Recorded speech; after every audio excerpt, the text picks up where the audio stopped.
आज के सभी मुख्य समाचार लेके आए सिर्फ आपके लिए। चलिए फटाफट खबर शुरू करते हैं। उस पर चैनल को अब तक सब्सक्राइब ना किया और फटाफट चैनल सब्सक्राइब कर दे, लाइक कर दे, शेयर कर दें ताकि इसी तरह खबर आप हर रोज देख सके। चलिए शुरू करते हैं आज की पहली बड़ी खबर। इजराइल पर हमास के हमले के बाद छिड़ा युद्ध गुजरते दिन के साथ ही और भी तीव्र होता जा रहा है। दोनों पक्षों की ओर से एक दूसरे पर गोलीबारी और बमबारी तेज होती जा रही है। इस बीच जंग को रोकने की कोशिश भी जोर पकड़ रही है। इसी कड़ी में फिलिस्तीनी राजदूत ने भारत से संकट को कम करने में अपनी भूमिका निभाने की अपील की है। आम आदमी पार्टी के नेता संजय सिंह अभी ईडी के रिमांड पर ही रहेंगे। अदालत ने संजय सिंह को एक बार फिर से ईडी के रिमांड पर भेज दिया है। संजय सिंह की रिमांड अवधि 10 अक्टूबर को खत्म हो रही थी, जिसके बाद ईडी ने संजय सिंह को अदालत में पेश किया था। जांच एजेंसी की दलीलें सुनने के बाद अदालत ने आप सांसद संजय सिंह को रिमांड पर भेज दिया है। 2024 के लोकसभा चुनाव से पहले भारतीय जनता पार्टी ने अल्पसंख्यक समुदाय का भरोसा जीतने के लिए खास रणनीति बनाई है। आपको बता दें कि 5 राज्यों में विधानसभा चुनाव के बाद बीजेपी अल्पसंख्यक स्नेह संवाद शुरू करेगी। आपको बता दें कि मिजोरम, तेलंगाना, मध्य प्रदेश, राजस्थान और छत्तीसगढ़ में नवंबर में असेंबली इलेक्शन के लिए मतदान होना है।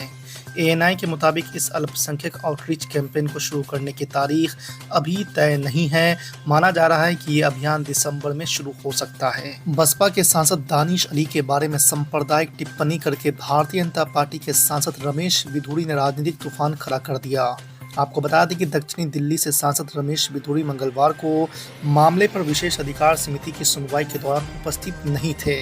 बिधूड़ी फिलहाल राजस्थान के टोंक जिले में हैं, जहां वो चुनाव प्रभारी हैं और पार्टी के लिए प्रचार भी कर रहे हैं। इजराइल और फिलिस्तीन के बीच जंग छिड़ी हुई है और आज उसका 5वां दिन है, लेकिन पहले दिन इजराइल के साथ नजर आ रही कांग्रेस अब उसके खिलाफ हो गई है।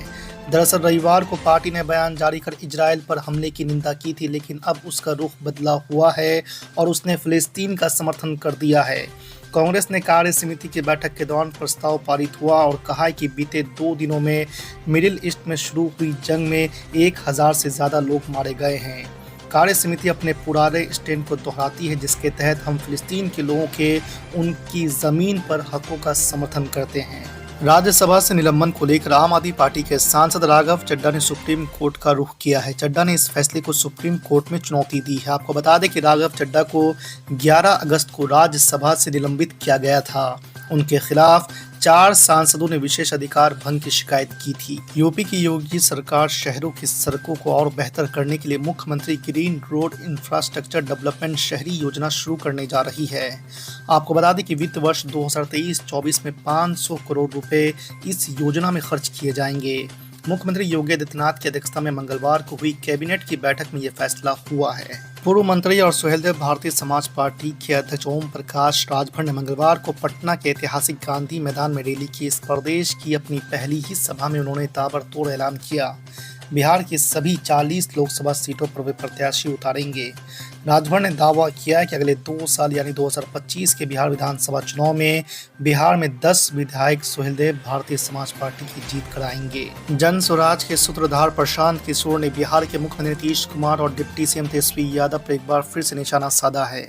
प्रशांत किशोर ने बिहार में जारी जातीय गणना रिपोर्ट को लेकर नीतीश कुमार और तेजस्वी यादव से सवाल करते हुए पूछा है कि ये दोनों नेता बताएं कि कितने अति पिछड़ों को इनकी पार्टी ने टिकट दिया या विधायक बनाया है।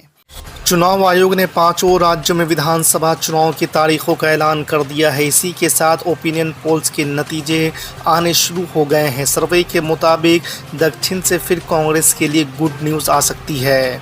कर्नाटक के बाद अब तेलंगाना में भी कांग्रेस की सरकार बन सकती है। आपको बता दें कि एबीपी वोटर ओपिनियन पोल्स के मुताबिक दक्षिणी राज्य तेलंगाना में मुख्यमंत्री के चंद्रशेखर राव की विदाई हो सकती है, जबकि कांग्रेस की वहां वापसी हो सकती है। हमास से जारी युद्ध के बीच इजराइल ने गाजा पट्टी के पास संपूर्ण नाकाबंदी के प्रयास तेज कर दिए हैं। इजरायली रक्षा मंत्री ने कहा है कि इसके तहत भोजन और ईंधन की पहुंच को भी रोका जा रहा है। साथ ही अधिकारियों से बिजली आपूर्ति को भी ठप करने को कहा गया है। गैलेंट ने इसे जानवर जैसे लोगों के खिलाफ लड़ाई का हिस्सा बताया है।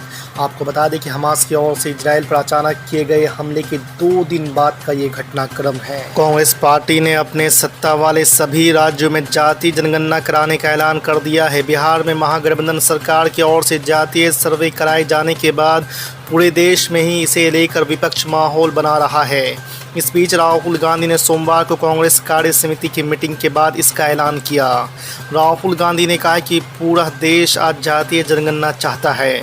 कर्नाटक के मुख्यमंत्री सिद्धारमैया, राजस्थान के मुख्यमंत्री अशोक गहलोत को बगल में बिठाकर राहुल गांधी ने कहा है कि हम अपनी सत्ता वाले सभी राज्यों में जातीय जनगणना कराएंगे। भारत निर्वाचन आयोग ने 5 राज्यों में विधानसभा चुनाव की तारीखों का ऐलान कर दिया है। सोमवार को घोषित कार्यक्रम के अनुसार मध्य प्रदेश में 17 नवंबर, राजस्थान में 23 नवंबर, छत्तीसगढ़ में 7 और 17 नवंबर, तेलंगाना में 30 नवंबर और मिजोरम में 7 नवंबर को चुनाव होने जा रहे हैं।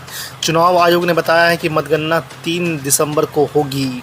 फिलहाल हिंदी पट्टी के तीनों राज्यों में भारतीय जनता पार्टी और कांग्रेस के बीच सीधा मुकाबला नजर आ रहा है। दिल्ली में आम आदमी पार्टी भले ही शराब घोटाले को लेकर मुश्किलों का सामना कर रही है, लेकिन इससे पार्टी का विस्तार योजनाओं पर फर्क नहीं पड़ा है। आपके राष्ट्रीय संयोजक और दिल्ली के मुख्यमंत्री अरविंद केजरीवाल ने कहा है कि उनकी पार्टी मध्य प्रदेश, छत्तीसगढ़ और राजस्थान में चुनाव लड़ने के लिए तैयार है। लोकसभा चुनाव से पहले योगी मंत्रिमंडल के विस्तार की तैयारी है। आगामी नवरात्रि में योगी मंत्रिमंडल का विस्तार किया जा सकता है। हालांकि ये विस्तार बहुत बड़ा नहीं होगा, मगर सोहेलदेव भारतीय समाज पार्टी के प्रमुख ओम प्रकाश राजभर का मंत्री बनना तय माना जा रहा है। उनके साथ ही हाल ही में सपा छोड़कर भाजपा का दामन थामने वाले दारा सिंह चौहान की ताजपोशी की भी संभावना है। नीतीश कुमार सरकार ने साफ कर दिया है कि जातीय गणना की रिपोर्ट की कोई समीक्षा नहीं होगी। बिहार में जातीय आधारित सर्वेक्षण यानी जातीय गणना की रिपोर्ट से जाति, समुदाय और धर्म की संख्या और आबादी में शेर की संख्या जारी होने के बाद से विपक्षी दल के साथ ही साथ आरजेडी और जेडीयू के कुछ नेता आंकड़ों पर सवाल उठा रहे हैं। ज़्यादातर नेता किसी न किसी जाति की संख्या कम दिखाने का आरोप लगा रहे हैं। एमआईएम प्रमुख असदुद्दीन ओवैसी ने सोमवार को उम्मीद जताई है कि 30 नवंबर को होने वाले विधानसभा चुनाव के बाद के चंद्रशेखर राव एक बार फिर से तेलंगाना की सत्ता में लौटेंगे। निर्वाचन आयोग द्वारा तेलंगाना सहित 5 राज्यों के लिए चुनाव कार्यक्रम की घोषणा के बाद असदुद्दीन ओवैसी संवाददाताओं से कहा कि उनकी पार्टी पहली बार राजस्थान में चुनाव लड़ेगी। उन्होंने कहा कि हमें उम्मीद है कि इंशाअल्लाह केसीआर फिर से तेलंगाना के मुख्यमंत्री बनेंगे। हमारी पार्टी के उम्मीदवार जिस भी निर्वाचन क्षेत्र से चुनाव लड़ेंगे वहां सफल होंगे।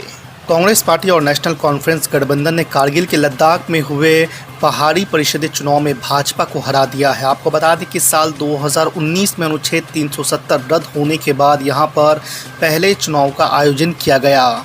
लद्दाख परिषदीय चुनाव के 26 सीटों के लिए मतगणना आगे बढ़ने के साथ ही कांग्रेस और नेशनल कॉन्फ्रेंस ने भाजपा को पीछे छोड़ दिया है। 22 सीटों के लिए आए चुनाव परिणामों में से कांग्रेस ने 8 और नेशनल कॉन्फ्रेंस ने 11 पर जीत हासिल की है।